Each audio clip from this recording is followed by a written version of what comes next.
Assalomu alaykum hurmatli tinglovchilar. Men Xatan va Munisa Mamadulla qizi. Bugun sizlar bilan birgalikda ona tili va adabiyot darslarida moddiy, rasmli, timsolli yondashuv orqali hayotiy ko'nikmalarni rivojlantirish mavzusida suhbatlashamiz. Demak, mavzuyimizni yoritishda quyidagi rejalardan foydalanamiz. Hayotiy ko'nikmalar. Moddiy, rasmli, timsolli yondashuvlardan ona tili va adabiyot fanlarida samarali foydalanish. Amaliy topshiriqlar uchun bir qancha tavsiyalar.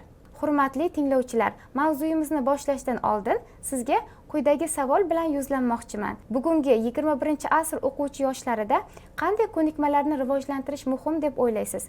Hayotiy ko'nikmalarga nimalar kiradi va hayotiy ko'nikmalarni o'quvchi yoshlarda qanday rivojlantirishimiz mumkin?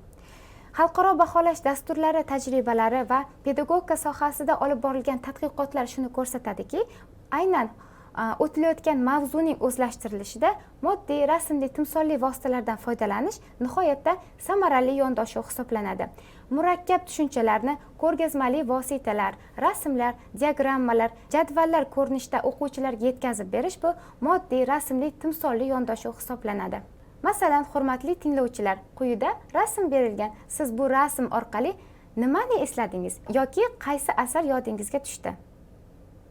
To'g'ri topdingiz. Bu aynan adabiyot darsligimizda berilgan Ekzyuperining Kichkina shahzoda asari uchun ishlangan rasm hisoblanadi. Moddiy, timsolli, rasmli yondashuv va uning dars jarayonidagi ahamiyatiga to'xtalib o'tamiz. Moddiy yondashuv bu ona tili yoki adabiyot darslarida asar mazmunini, hikoya, she'r yoki roman mazmunini ochib beruvchi har qanday vosita bo'lishi mumkin. Bunday vositalarni o'quvchilarga ko'rsatish asar haqida o'quvchilarda ma'lum bir fikrlarning uyg'onishida, tasavvurning uyg'onishida katta ahamiyatga ega bo'ladi. Yoki rasmlar. Bular asar mazmunini yoki matn mazmunini ochib beruvchi turli xil rasmlar, diagramma, jadval, infografika. Umuman olganda barcha vositalar hisoblanadi. Rasmlardan foydalanish o'tilayotgan matn mavzu xususida o'quvchilarda ma'lum bir tasavvurning uyg'onishida katta ahamiyatga ega bo'ladi. Bundan tashqari o'tilayotgan mavzu o'quvchilar xotirasida o'chmas iz qoldirib muhrlanadi. Timsolli vositalar. Timsolli vositalar bu turli xil ramzlar, simvollar ko'rinishida ifodalanishi mumkin. Masalan, qadimdan osmonda parvoz qilayotgan qushlar tinchlik, ozodlik ramzi sifatida tushunilgan. Moddiy, rasmli, timsolli vositalardan foydalanish o'tilayotgan mavzuning o'quvchilar xotirasida mustahkam joy olinishida, o'quvchilar tomonidan mavzuning tushunilishida va aynan ularda ijodiy fikrlash qobiliyatining, kreativ fikrlash qobiliyatining shakllanishida nihoyatda katta ahamiyatga ega bo'ladi.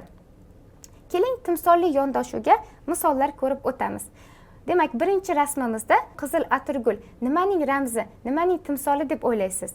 Albatta, qizil atirgul badiiy asarlarda yoki bizning kundalik hayotimizda ham sevgi, muhabbat ramzi sifatida talqin qilinadi. Yoki ikkinchi rasmimizda ildizlari baquvvat daraxt rasmi tasvirlangan. Biz bu daraxtni bevosita shajara yoki oilaga qiyoslashimiz mumkin. Bunda baquvvat ildizlar bobo buvimizni yoki ota-onamizni ifodalab berishi mumkin. Yoki uchinchi rasmimizda chaqmoq, bu kuch-qudrat ramzi sifatida.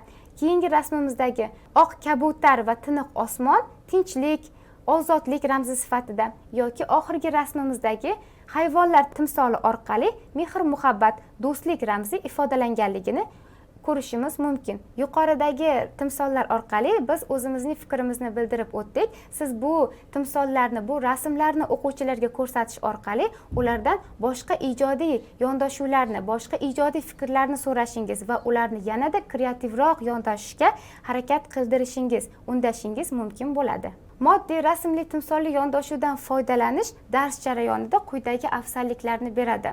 Ya'ni o'tilayotgan mavzuni tushunish osonlashadi. O'quvchilarda o'tilayotgan mavzuga nisbatan qiziqish yanada oshadi.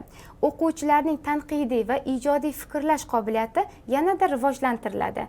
Ko'rgazmalilik orqali o'quvchilar o'tilgan mavzuni xotirasida mustahkam egallab oladilar. Keling, aynan moddiy, rasmli, timsolli yondashuvlardan ona tili va adabiyot darslarida qanday ko'rinishda foydalanishimiz mumkin? Mana shu jarayonga bir nechta topshiriqlar orqali misollar keltiramiz. Masalan, yuqorida fikrla, izla, taqqosla usuli keltirib o'tilgan.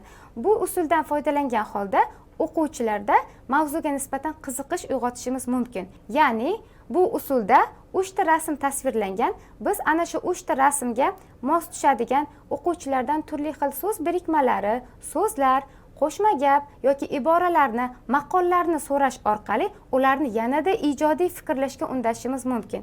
Keling mana shu topshiriqni birgalikda bajarib ko'ramiz.